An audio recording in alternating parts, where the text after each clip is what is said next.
Hello दोस्तों, तो चलिए आगे बढ़ते हैं। तो ये म्यूचुअल फंड सीरीज़ की दूसरी वीडियो है। अगर आपने पहली वीडियो नहीं देखी तो आप पहले उसे चेकआउट कर सकते हैं। पहली वीडियो में हमने सीखा है कि म्यूचुअल फंड क्या होते हैं और ये कितने टाइप के होते हैं, जिसमें कि हमने पहला टाइप यानी कि इक्विटी म्यूचुअल फंड के बारे में कंप्लीट नॉलेज ली है। तो आज की वीडियो में हम डेट म्यूचुअल फंड और हाइब्रिड म्यूचुअल फंड के बारे में जानेंगे। डेट म्यूचुअल फंड्स ये वो फंड होते हैं जिनको डेट इंस्ट्रूमेंट्स में इन्वेस्ट किया जाता है। डेट इंस्ट्रूमेंट्स यानी कि बॉन्ड्स में, डिवेंचर्स में, सर्टिफिकेट ऑफ डिपॉजिट में। ये काफ़ी ज़्यादा low risk and low return fund होते हैं। खासकर 3 तरह के डेट म्यूचुअल फंड होते हैं। पहला लिक्विड फंड्स, दूसरा गिल्ड फंड्स, तीसरा फिक्स्ड मैच्योरिटी प्लान फंड्स। सबसे पहले हम बात करते हैं लिक्विड फंड्स की। ये वो फंड होते हैं जिनमें रखे फंड को हम बहुत कम समय में आसानी से कैश में बदल सकते हैं। ये सेविंग्स अकाउंट का बेटर ऑप्शन माना जा सकता है।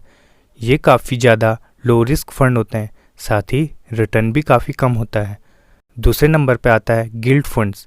ये वो फंड होते हैं जो सरकार के द्वारा इशू कराए बॉन्ड में इन्वेस्ट करते हैं, जो कि कम रिस्क और कम रिटर्न वाला बिल्कुल सेफ फंड होता है। और आखिरी फंड है फिक्स्ड मैच्योरिटी प्लान फंड।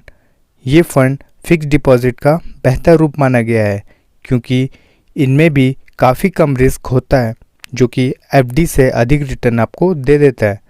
साथ ही इसको एक सीमित समय के लिए किया जाता है, उससे पहले इसको कैश में नहीं बदला जा सकता। तो चलिए अब बात करते हैं हाइब्रिड म्यूचुअल फंड्स की।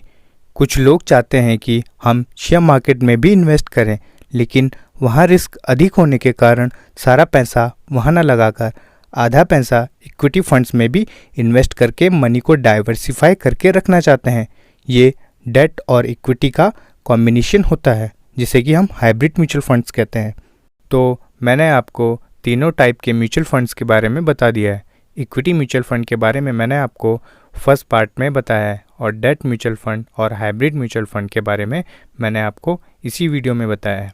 तो चलिए अब बात करते हैं म्यूचुअल फंड्स के प्रोज और कॉन्स की। म्यूचुअल फंड की सबसे बड़ी एडवांटेज तो यही है कि यहाँ एक ही जगह आपकी इन्वेस्टमेंट को नहीं रखा जाता, बल्कि अलग अलग जगह डाइवर्सिफाइड कर दी जाती है, जिससे कि एक बिजनेस में अगर नुकसान भी हो रहा हो तो हमारे पूरे इन्वेस्टमेंट पे ज़्यादा फर्क ना पड़े। दूसरा फ़ायदा यह है कि और इन्वेस्टमेंट यानी कि स्टॉक मार्केट के मुकाबले कम रिस्की और प्रॉफिट होने के चांस ज़्यादा होता है, क्योंकि यहाँ पे आपके लिए सीधा प्रोफेशनल एक्सपर्ट्स जो कि फंड मैनेजर होते हैं वो काम करते हैं। म्यूचुअल फंड का तीसरा बड़ा फ़ायदा ये है कि ये काफ़ी ज़्यादा अफोर्डेबल होते हैं, यानी कि आप शेयर मार्केट के किसी भी स्टॉक या शेयर के हिस्से को यानी कि म्यूचुअल फंड के जरिए खरीद के बिजनेस के हिस्सेदार बन सकते हैं, जबकि डायरेक्ट स्टॉक खरीदने के लिए आपको पूरा स्टॉक खरीदना होता है।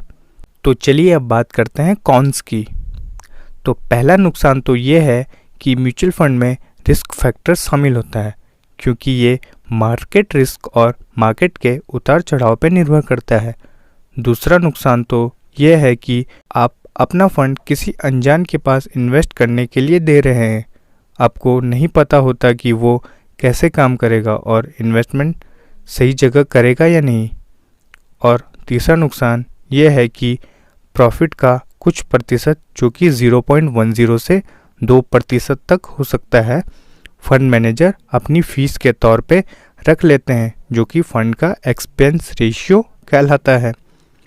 फाइनली मैं उन लोगों को म्यूचुअल फंड सजेस्ट करता हूं जो कि मार्केट को समझने के झंझट में नहीं पड़ना चाहते, और जो लोग अपने और काम में व्यस्त रहते हैं।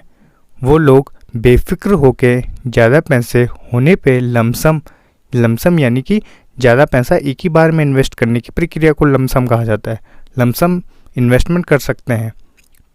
और कम पैसे होने पे SIP यानी कि सिस्टमेटिक इन्वेस्टमेंट प्लान, जो कि हर महीने फिक्स्ड इन्वेस्ट होते हैं। ऐसा करके अपने पैसे की वैल्यू लॉन्ग टर्म में काफ़ी गुना तक बढ़ा सकते हैं। वीडियो पसंद आए तो लाइक, शेयर और सब्सक्राइब करना ना भूलें। साथ ही कोई सवाल या सजेशन हो तो कमेंट बॉक्स के माध्यम से मुझ तक पहुंचा सकते हैं। पूरी वीडियो देखने के लिए आपका तहे दिल से धन्यवाद।